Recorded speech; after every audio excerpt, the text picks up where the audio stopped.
8월 20일 월요일 인천일보 백초 브리핑 시작합니다. 더불어민주당 당대표 선거가 종반을 향하는 가운데 송영길 후보는 통합의 리더십, 김진표 후보는 경제 살리기를 강조하며 지지를 호소했습니다.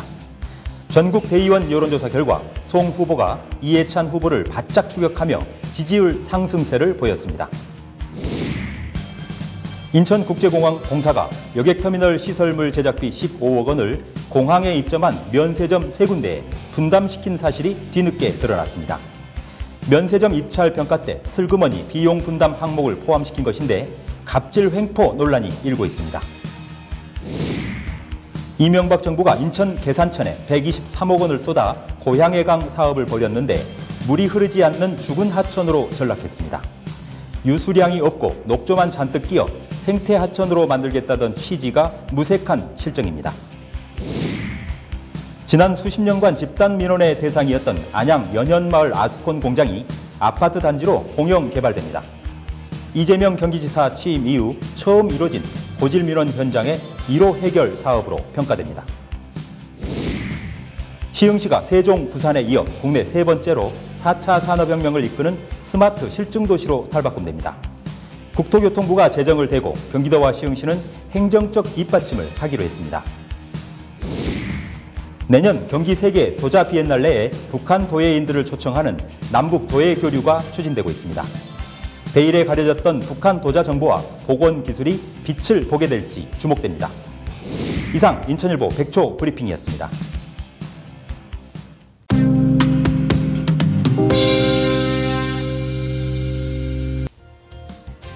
여러분 안녕하십니까? 8월 20일 월요일 인천일보 지면에 실린 주요 기사 살펴보겠습니다. 먼저 인천판 1면 그리고 경기판 1면, 4면 전치 종합면 보시겠습니다. 더불어민주당 당대표 선거가 종반을 향하고 있는 가운데 송영길 후보는 통합의 리더십, 김진표 후보는 경제 살리기를 강조하며 각각 지지를 호소했다는 내용 크게 다루고 있습니다. 인천 출신 국회의원으로 집권여당인 더불어민주당 당대표 선거에 나선 송영길 후보는 지난 17일 인천 남동체육관에서 열렸던 인천시당 정기대의원 대회에서, 그리고 김진표 후보는 18일 수원 실내체육관에서 열린 민주당 경기도당 대의원 대회에 참석해서 각각 열띤 유세전을 펼쳤는데요. 이 자리에서 송영길 후보는 통합의 리더십이 반드시 필요하다라고 주장하면서 역동적인 당으로 혁신하겠다고 주장했습니다.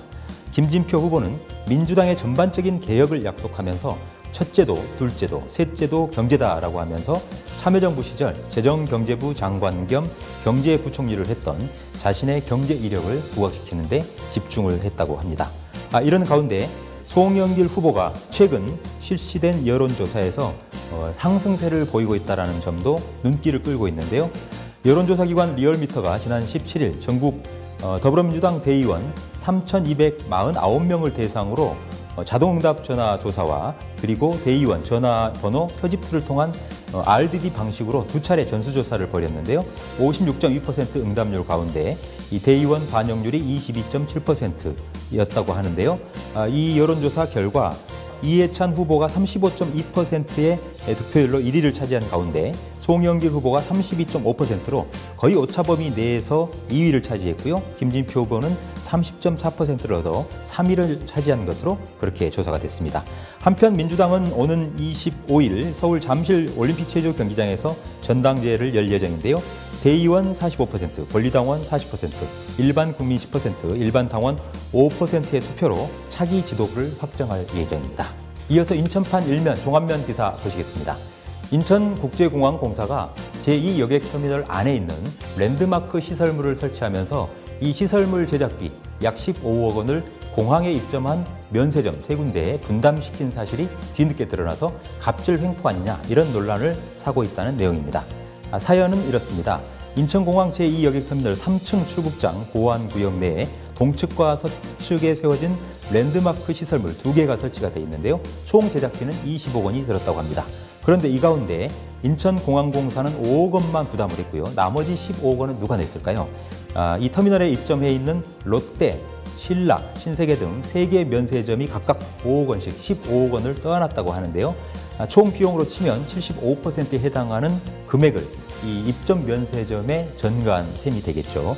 앞서 인천공항공사는 여객터미널에 입점할 면세 사업자를 선정하는 과정에서 평가 항목에 터미널에 들어설 랜드마크 시설물 비용을 분담하는 항목을 포함시켜서 업체들이 이 울며 겨자 먹기로 평가 항목을 맞추기 위해서 자부담을 할 수밖에 없는 그런 구조를 만들어서 전형적인 갑질 횡포 아니냐 이런 논란을 사고 있다는 내용 다루고 있습니다.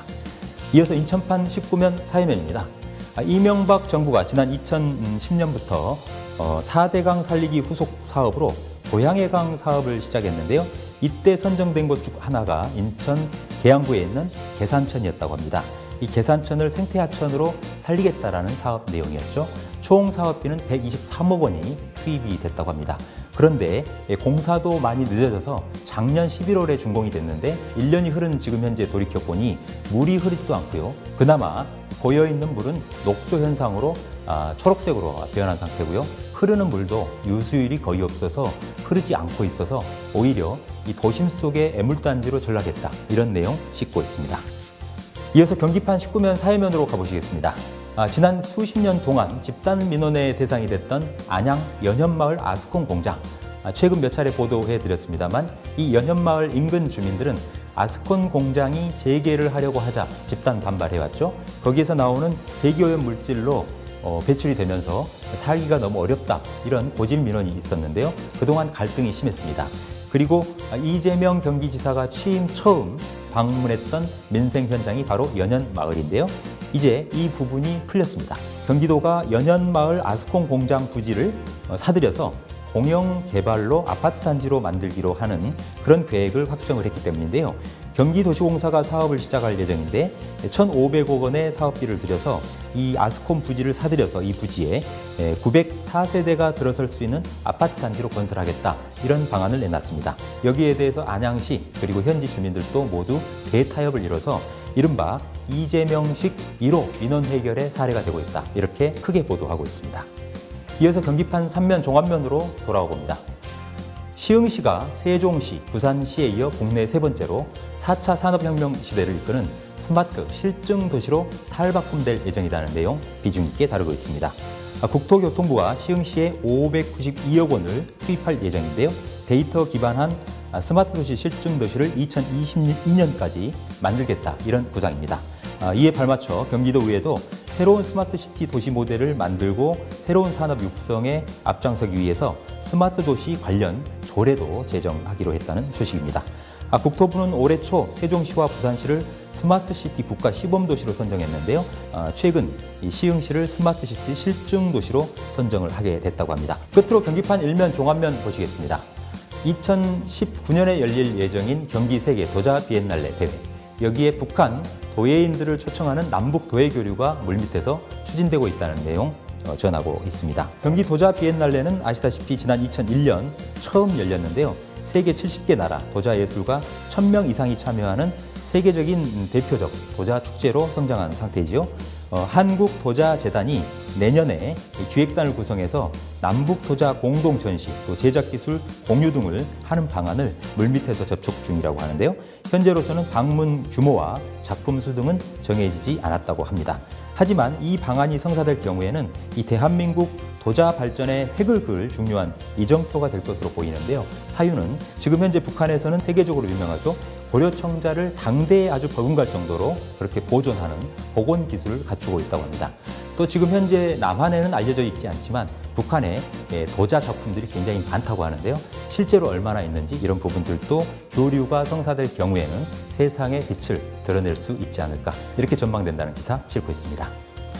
인천일보 주요 기사를 정리해드리는 오늘의 인천일보 여기까지입니다.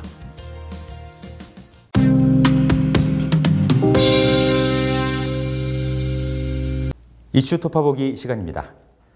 창의적인 발상과 열정적인 노력으로 시민들의 열렬한 호응을 얻는 행정이 간혹 있지요. 요즘 인천에서는 인스로드라는 새로운 사업 아이템이 행정의 키워드로 그렇게 호응을 받고 있는데요. 인스로드란 어떤 내용인지 오늘 자세히 살펴보려 합니다. 오늘 말씀 주실 분 모셨는데요. 인천광역시의 이남주 융합기술팀장 오셨습니다. 어서 오십시오. 네, 안녕하세요. 네, 방금 전 말씀드렸습니다만 요즘 인천을 뜨겁게 달구고 있는 핫 이슈 가운데 하나가 인스로드라는 단어인데요. 예, 인스로드 과연 무슨 말입니까? 네, 인천의 산업시설을 탐방하는 길, 인천 인더스트리 로드의 줄임말입니다. 인천의 산업, 그러니까 인더스트리를 연상시키면서요, 한자로 사람 인자랑 발음이 같도록 했습니다. 그래서 사람이 중심되는 산업 환경을 중의적으로 표현했고요. 즉 인천의 우수 산업시설을 탐방하는 사업 명칭입니다.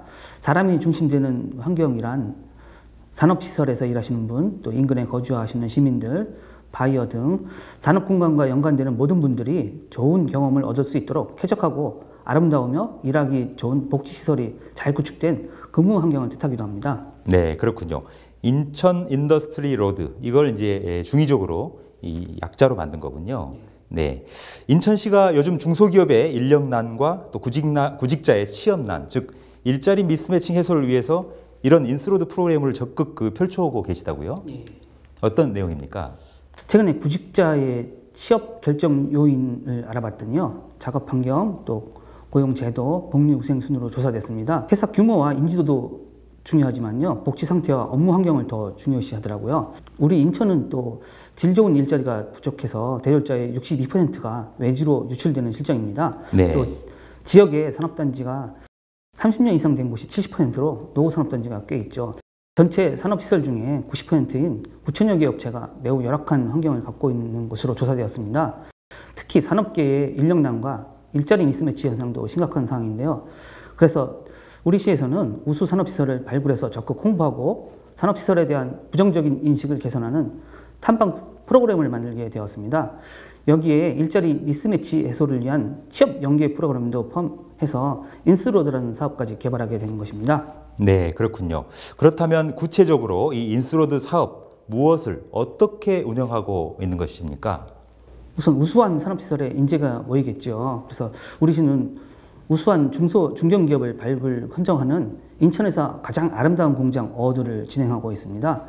이어서 구직자들에게 이렇게 뽑은 아름다운 공장 기업들을 탐방 코스화해서요, 직접 방문할 수 있는 기회를 꾸준히 제공하고, 그럼으로써 산업시설에 관심을 유도하고 부정적인 인식도 개선하고 있습니다.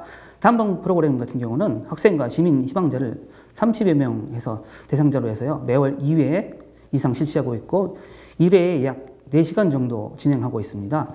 또 취업 연계 프로그램은 취업 준비생을 상대로 무료로 실시하고 있는데요. 사전에 구직 사이트를 통해 인천시가 추천하는 기업별로 직접 현장 방문을 하고 여기에서 채용까지 진행하는 프로그램입니다. 자세한 문의나 온라인 신청은 인천 디자인 지원센터 홈페이지를 통해서 하시면 됩니다. 네, 인스로드 체험 탐방에 참여하고 싶다라고 하면 인천 디자인 지원센터를 통해서 좀 도움을 받을 수 있겠군요. 자, 그렇다면 이 인스로드 사업을 우리 인천시에서 역점적으로 추진한 후로 구체적으로 어떤 그 변화상이 생긴 게 있는지도 궁금합니다만. 이제 이런 방 공장에서 일하고 싶다고 하시는 분들이 늘어나기 시작했습니다. 또 프로그램에 참여하신 취업준비생은 인천에 악취나는 공장만 있는 줄 알았는데 오늘 방문한 기업은 글로벌 외국 회사보다도 좋고 미술관에 소풍 가듯 출근하고 싶다고 소감을 표현하기도 했습니다. 네. 또 올 상반기에 인스로드 설문조사를 해봤어요. 설문조사 결과 탐방 전에는 산업시설에 대한 부정적인 이미지가 53%였습니다. 근데 탐방하시고 나서는 90%가 아주 긍정적인 이미지로 변화했어요. 인식 개선 효과가 아주 뚜렷이 나타나는 것입니다. 그러네요. 네. 많은 분들이 참여와 관심을 가진 덕분에 인스로드 사업은 올해 3월에 열린 대한민국 지방정부 일자리 정책 박람회에서 우수상을 받았고요. 또 세계 최고 디자인상인 독일 IF 어워드에서 정책개발 분야에 수상하는 성과도 있었습니다. 요 근래 인천의 그 산업시설에 대한 이미지 변신을 위해서 새로운 도전에도 나섰다고요? 인천 내항 7부두에 위치한 대형 곡물 저장시설인 사일로 외벽에 초대형 벽화를 그리는 작업을 인천 항만공사랑 같이 진행했습니다. 네. 벌써 이 사일로를 보기 위해서 월미도를 찾아오시는 분들이 늘어나고 있습니다. 제가 페이스북에도 올렸거든요. 예. 그랬더니 미국에서 보러 오시는 분들도 있어요. 예. 바로 미주 한인 상공회의소 총연합회인데요. 회장님이 직접 방문하셨고요. 방문하신 다음에 너무 좋다고 160만 명 미국 한상께 알리겠다고 하셨습니다. 이 사일로 슈퍼그래픽은 기네스북에도 등재하게 하려고 절차를 밟고 있습니다. 인천을 상징하는 명물이 될 것 같습니다. 기대해 주셔도 좋습니다. 네, 한번 기대해 보겠습니다. 이 기네스북에도 올라간다고 하니까요. 인천뿐 아니라 나라 안팎을 대표하는 인천의 상징물이 될 수도 있겠네요. 네. 그런가 하면 이 팀장께서는 인천시 공직사회에서 톡톡 튀는 그런 아이디어맨으로 불리시더군요. 제2회 지방행정의 달인으로 선정되기도 하셨죠? 네. 제가 했던 업무를 자랑하는 것 같아서 좀 쑥스럽네요. 네, 자랑 좀 해주셔도 됩니다. 과거 전철, 그러니까 전동차 앞모습이 납작한 박스 모형이었던 거 다들 기억하시나요? 네네. 이제 인천 1호선에서 전국 최초로 자동차 디자인 설계 방식을 적용했습니다. 그래서 동그란 유선형 모양이 되었고요. 이후에 타시도에서 다 이런 모양으로 벤치마킹해서 적용하고 있습니다. 또 전철 운행을 제어하는 제어 소자도 전국 최초로 최신 소자를 적용했습니다. 우리나라 전철의 표준이 된 것이 바로 1996년에 개통한 인천 1호선 전철이었습니다.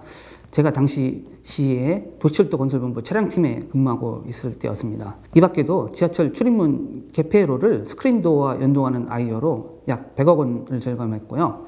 차량 운행 시스템에 영세율을 적용해서 약 352억 원의 예산을 각각 절감했습니다. 지금 생각해도 큰 보람이었습니다. 이런 점들을 인정받아서 2012년도에 행정안전부로부터 행정의 달인으로 선정되었습니다. 네, 그렇군요. 인천시정 발전을 위해서 얼마나 치열하게 일하고 있는지 역력히 느낄 수 있는 시간이었던 것 같습니다. 오늘 말씀 고맙습니다. 네, 감사합니다. 네, 잿빛 공장으로 연상하기 쉬운 이 산업시설, 특히 인천의 기업들, 이미지, 그리고 새로운 일자리를 창출하기 위해서 고군분투하고 있는 지방행정의 달인, 특히 요즘 핫 키워드로 떠오른 인스로드 사업을 창안해서 적극적으로 추진하고 있는 인천시의 이남주 융합기술팀장과 함께 얘기 나눴습니다.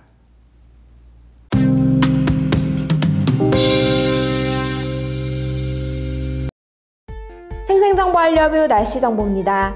이번 주 초까지 밤에는 열대야가, 낮에는 33도 안팎의 폭염이 기승을 부리겠습니다. 오늘 낮 최고 기온은 인천 용인 32도, 수원 34도, 의정부 33도, 평택 30도를 보이겠고, 미세먼지와 초미세먼지 정도는 보통 수준, 자외선 지수는 높음 수준을 보이겠습니다. 이어서 해양 정보입니다. 대체로 서해안 물결이 높게 일겠습니다. 바람은 서해중부 앞바다 초속 6에서 10m, 물결은 최대 1m로 일겠고, 서해중부 먼바다 초속 8에서 16m로 불며 물결은 최대 3m로 일겠습니다.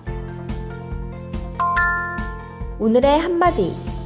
인생은 자전거를 타는 것과 같다. 균형을 잡으려면 움직여야 한다.